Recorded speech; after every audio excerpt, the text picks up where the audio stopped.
Well done, Tilk. It is my honor to serve Lord Ball. Yes, it is. But generations from now, they will speak of Master Tilk of Chulak, first prime of Baal, first leader of the free Jafar nation. Hey, welcome to another video. So today we're going to be going into the GOA'ULD Baal. But before we begin, please be sure to like the video, subscribe to the channel, join the Sith Citadel Discord, links in the description, and consider becoming a join member to further support the channel. Otherwise, let's jump straight into it. So Baal was a GOA'ULD and one of the leaders of the Trust, becoming one of the last System Lords. Once an Underlord in the Great Goa'uld dynasty, Baal left Ra's service and rose to a position of power among the System Lords in his own right. After the fall of the Goa'uld at the hands of the Jaffa Rebellion, Baal was the only known surviving System Lord and became determined to rebuild his power base. He succeeded somewhat with his clones, but over time they were all killed, with the last being extracted by the Tok'ra. The real Baal was finally killed by Colonel Cameron Mitchell, who set an ambush for him when he tried to alter history. So, first seen during the Second Goa'uld dynasty, Baal was originally one of Ra's prominent underlords in service to him on Earth, where he was thought of to be the son of El, who was, in actuality, Ra by all the Canaanites. It was in this role that he oversaw many cultures' development of an agricultural system, the Canaanites and the Phocians among them. Baal's influence spread throughout these cultures so much that he was known over the entire Mediterranean basin, and eventually most of the planet. He was rarely seen to be a kind overseer, however, and indeed, whenever his people failed to meet his strict food production quotas, he very often issued orders for the mass sacrifice of human lives. Though these measures led to overall prosperity for both the Goa'uld and the people, it came at the expense of many people, and so it perhaps came as no surprise that Baal was one of the first Goa'uld to encounter rebellion among his people, though it was to a much smaller scale than Ra's later rebellion. A few smaller villages abandoned worshipping him, and so, for their pride, Baal struck them down. It was during the time that the Goa'uld ruled Earth that he was sent to Kenai under the name Reyamin the Thunderer to kill its ruler, King Yam. When he fell from the favor of the Goa'uld, he cast Yam's body into the ocean on the planet and erected a floating city, Tisban, on the site of his death. This marks the beginning of the Kenai's people's enslavement to the Goa'uld. However, the people of the planet eventually rose up against Reyamin, using his own technology against him and forcing him to flee the planet. During this time, Baal was able to use his gravity technology to create black holes while using an anti-gravity device of ancient design as a shield, so that he wouldn't be affected by them. After he was overthrown, he took the power source of his shield with him, but left the rest of the technology behind, fleeing to his fortress world. He was forbidden from returning by the other System Lords, as they feared what he could do with the shield and anti-gravity technology at his disposal, and so he placed the shield's power source in a shrine on his fortress world, and while he continued experimenting with gravity technology, it was on a much smaller scale. And sometime after this, while the Goa'uld still ruled Earth, Baal was temporarily killed by Mott and then resurrected through a sarcophagus by his sister Anat.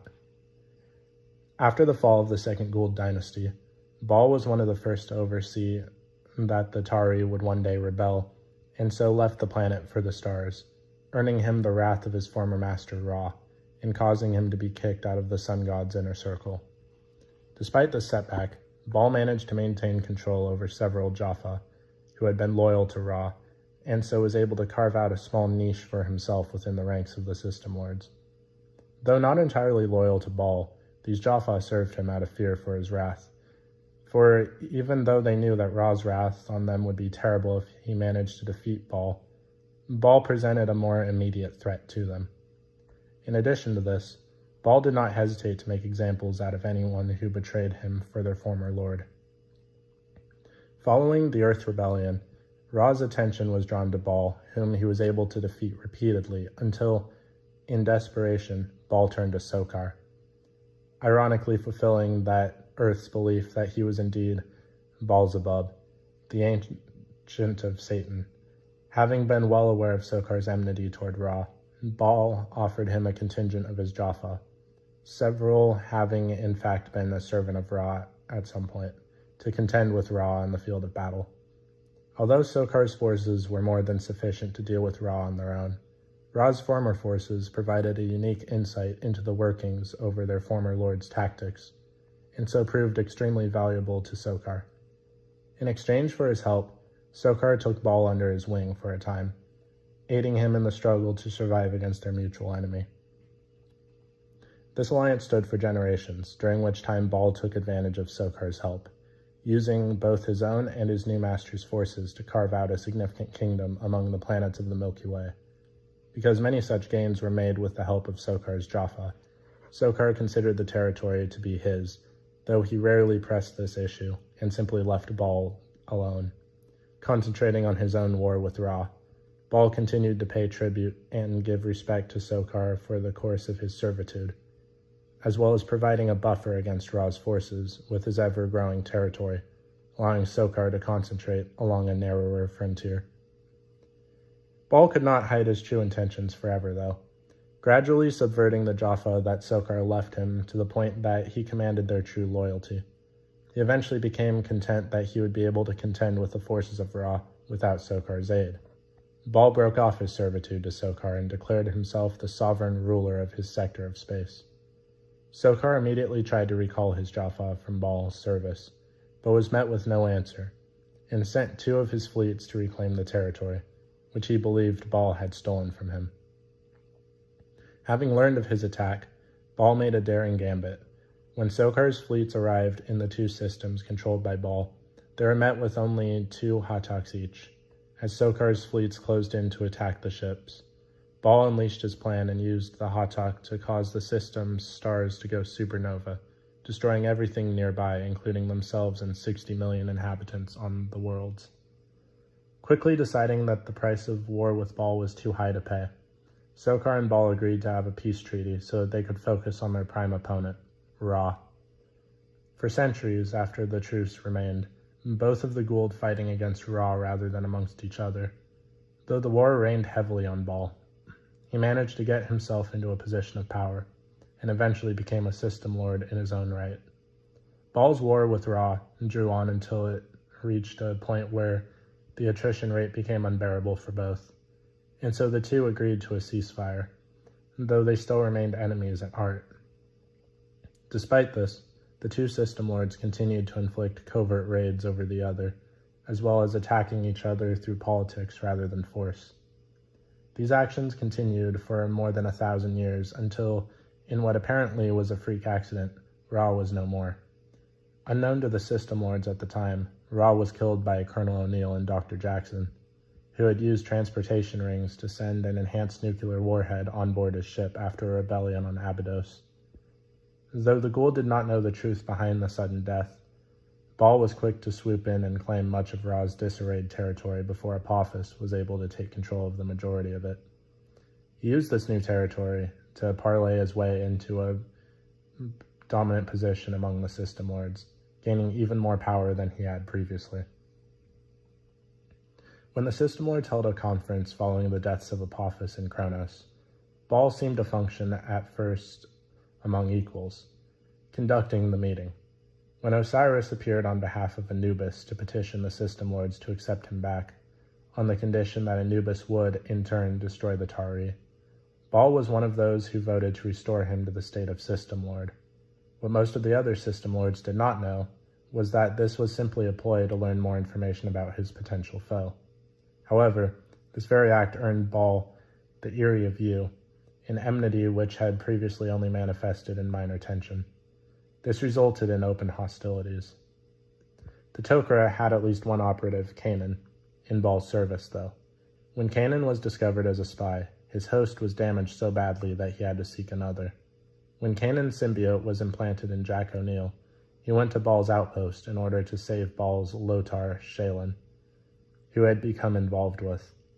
Ball's Jaffa were able to capture O'Neill before he was able to complete the mission, however, though Kanan left him so that Ball could not retrieve the information of the Tok'ra from him. Ball tortured O'Neill endlessly, killing him many times and bringing him back to life in order to gain the information that Kanan had left in his mind. However, when SG1 informed you that Ball had been conducting weapons research on the planet, he sent a fleet which destroyed the facility and thus freed O'Neill. Unknown to Ball, his loyal underlord Mott was plotting against him, having seized control of P4S-237 100 years previously after Ball abandoned it. Believing that its Naquita mines had run dry, Mott planned to use the situation to help gain favor with Anubis, and power as Ball had fallen out of Anubis's favor with his defeats by Lord Yu. With the help of the villagers, SG1 defeated Mott and killed him, saving Ball from his plans, unknown to Ball himself. Anubis subsequently failed in his attempt to destroy the Tari, and moved against the other system lords, demonstrating an impressively powerful fleet, which only the combined fleet of the system lords could even hope to take on. Though Yu was originally given the position to lead the alliance of the system lords' forces, his growing senility left him unable to do so, and so Teal'c and Ashu convinced Ball to assume control of the fleet and lead the war against Anubis. With Anubis in the atmosphere of Lingara causing his shield to be weakened, he attacked and destroyed Anubis's mothership, but Anubis escaped in his escape pod. A short time later, he conquered the planet Erebus, and his Jaffa captured Braytak and Ryak. The camp was freed by SG1 and Ragnar. After the fall of Anubis, Ball took over most of Anubis's former holdings, including the Coal Warriors and the Asgard beaming and hologram technology, so that he could wage war on the other system lords in order to become the most powerful of them. This led the other Goa'uld into a failed attempt to negotiate with the Tari for their support against Ball. When SG1 was trapped in Anubis's base on P2X-887, he used the opportunity and lied to General Jack O'Neill and claimed to have captured them. He offered a trade, SG1 for Camulus. O'Neill eventually agreed, and Camulus was turned over to him, with his supposedly rigged ZPM to assassinate Ball. This failed as O'Neill gave Camulus a dead ZPM, and it was later stated that Ball killed Camulus. Following Malak's death on Haktil, Ball claimed his domain and forces as his own. Ball quickly began to conquer the other system lords using Anubis's forces, and within a year of the system lords had been reduced to 3 others, all unable to fight him. However, at some point, Anubis managed to return and secretly retake control of his forces from Ball. Ball was forced to serve under Anubis, much to his displeasure. At this point, Ball began to style himself Supreme Commander of the Goa'uld Empire. Secretly, however, he was serving Anubis. As a result of his advance, many system lords retreated to the planets they had once ruled, but abandoned to use as strongholds and hideouts. Among those were Ares, who tried to retake Arkan's world, but was killed by Jack O'Neill, who destroyed his Hatak with the Time Jumper, presumably leading to Ball absorbing Ares' territory too. Ball's advance against the other system lords was stopped only by a long-anticipated invasion of the Replicators into the Milky Way galaxy. The Replicator armadas, led by Replicator Carter, quickly overwhelmed and destroyed the Goa'uld system lords, and Ball found himself fighting a losing battle against the invaders. When knowledge of an ancient superweapon capable of destroying all life in the galaxy was discovered on Dakara, Ball secretly assisted Replicator Carter's original human self, Samantha Carter, and Sam's father, Jacob Carter, in modifying the weapon along with the DHD associated with Dakara's Stargate, destroying all replicators in the galaxy. Ball then moved in to take back Dakara when rebel Jaffa stormed his ship, forcing him to beam away. This effectively led to the end of the Goa'uld Empire, as one of their gods fleeing proved to all Jaffa that the Goa'uld weren't the gods they claimed to be. Even when the replicators were destroyed, Anubis still intended to claim the superweapon for himself, and use it to destroy all life in the galaxy. Anubis allowed Ball to live so that he may bear witness to the end of all galactic life. When Anubis's plan was foiled by Dr. Jackson and Oma Dasala, Ball was left as the only known surviving system lord, the others having been killed by the replicators, and Anubis being contained by Oma Dasala. With his power base gone following the destruction of the system lords, and the rebellion of the Jaffa, Ball needed a place to hide. Fleeing to Earth, Ball set himself up as a businessman, and took control of the Trust, at the same time using Asgard cloning technology to make a series of clones of himself. He also planted an aquila bomb in the building in Seattle and threatened to blow it if Stargate Command and the Jaffa tried to kill him. They attacked anyway, and the building was beamed into space, and one of these clones was caught and executed by Garrick and his Jaffa. The real Ball and an indeterminate amount of clones escaped, allowing them to institute a series of plans to regain their power base. Later, Ball managed to regain an army of recruiting Jaffa, largely through the use of brainwashing. One of Ball's clones initiated a scheme to take control of the Jaffa High Council to prevent their rise to democracy with his brainwashing technology, turning key members of the Jaffa High Council against the idea of democracy. At the time, Ball merely claimed that he was doing this to provide strong leadership in the shape of himself to aid the Jaffa against the newly emergent threat of the Ori, but Vala, whom Ball had previously known as Katesh, later opinionated the subversion of the council was done to gain control of the Dakara superweapon, using it to destroy all life in the galaxy, apart from Ball and his slaves. This would have caused the Ori to lose interest in the galaxy, though Ball indicated this to be the case, saying it wasn't a very original plan. The scheme was foiled, and the clone was killed by Teal'c.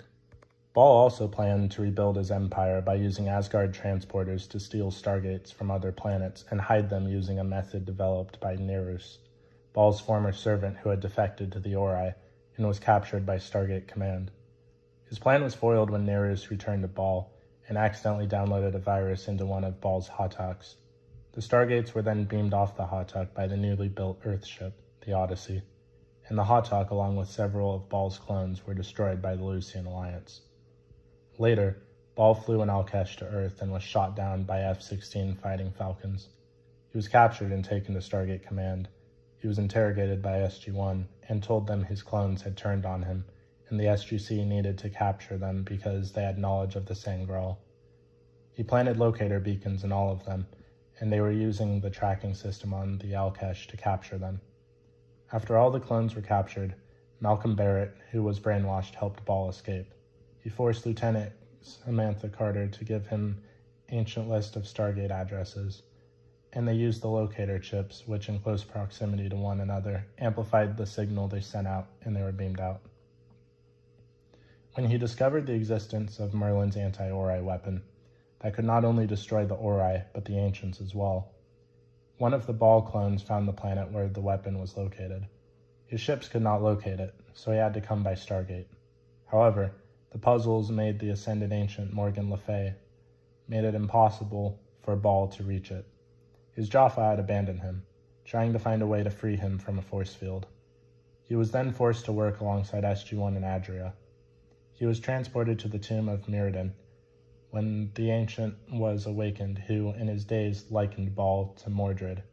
Ball attempted for the remainder of the time to find a way to dial out from the planet Stargate, which was locked into a random system that beamed the occupants of Mirrodin's tomb to random worlds, in a closed-gate system to prevent discovery by the Ori. When Adria discovered the location of the world, Ball was stunned by the Ori commander with his stun weapon. His fate afterwards is unknown. It's possible that Ball was either killed or stranded on the planet. With the Ori making such advances into the Milky Way galaxy, Ball devised an ingenious plan.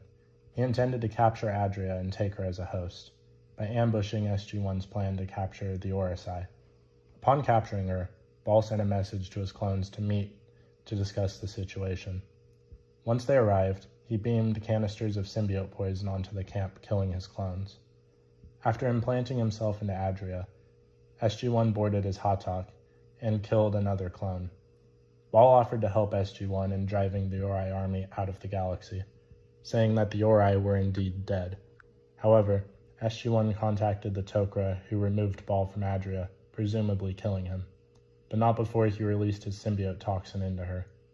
Lieutenant Colonel Cameron Mitchell also expressed some doubt whether or not Ball was truly dead, fearing that one or more of the clones may have survived. At the time of the Atlantis expedition's encounter with the rogue Asgard Fenrir, the Tari and Free Jaffa Nation were planning a joint attack on one of Ball's bases. A Free Jaffa Nation fleet in the Odyssey gathered at Gullah in preparation for this attack, forcing John Shepard and Rodney McKay to meet the Odyssey at a planet in order to access the Asgard computer core. Despite these deaths, both the real Ball and at least one clone survived. The clone was ultimately tracked down through its tracking device, the true Ball apparently being the only Ball capable of removing his device. Taken to the Tok'ra homeworld to undergo an extraction, the clone warned SG1 and General Jack O'Neill that they had made a terrible mistake, as the real Ball had a failsafe in place in case such an eventuality. Despite the clone's warnings, the extraction ceremony proceeded without incident, and Ball's symbiote was extracted and died after the Tok'ra elder smashed the container holding it.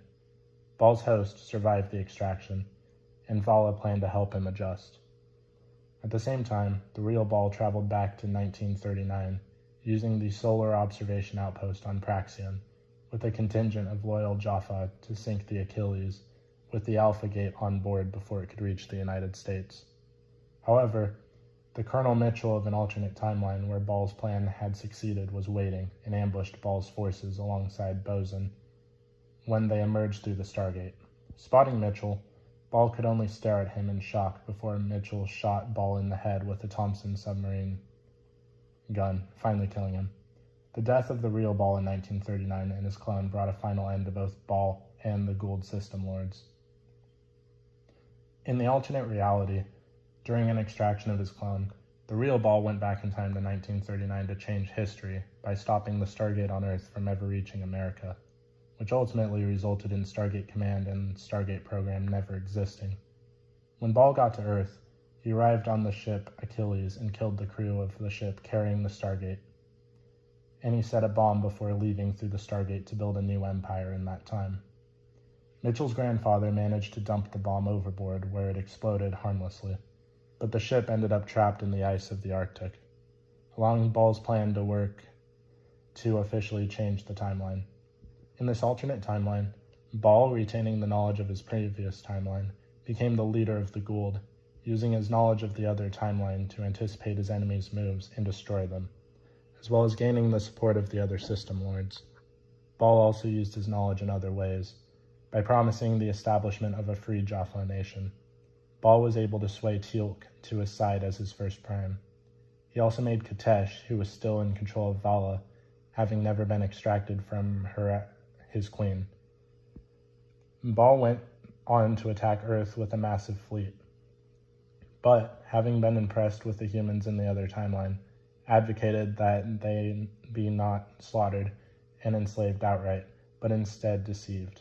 However, Katesh, suspicious of Ball's uncanny knowledge of Earth and how he had anticipated his enemies' moves, turned on him with the ultimate goal of seizing power for herself and stabbed him with a sword. However, she kept him alive long enough to interrogate him via a hand device, with Ball, who was in a weakened state and even near death, disclosing everything that he knew. When Teal'c returned, Ball hoped to be freed, only for Teal'c to realize that Katesh would kill him. This was proven true when Katesh instantly turned on Teal'c before removing the sword from Ball, which resulted in Ball's death straight away. But after Ball splitting in half as well, SG1, who had managed to escape the changes to the timeline by traveling in a wormhole back to Earth at the moment history changed, managed to use his device and the Stargate to travel back to 1929, which was the closest they could get, to stop him, although only Mitchell made it through. Colonel Mitchell was able to stop Ball and fix the timeline back to the correct course, with the alternate timeline version of Ball, the clone, and the real Ball all dead. So what do you guys think of everything there is to know about the Goa'uld system lord Ball? Please let me know in the comments down below. If you haven't already, please be sure to like the video, subscribe to the channel, join the Sith Citadel Discord, link is in the description, and consider becoming a join member to support the channel. Otherwise, I'll see you in the next video.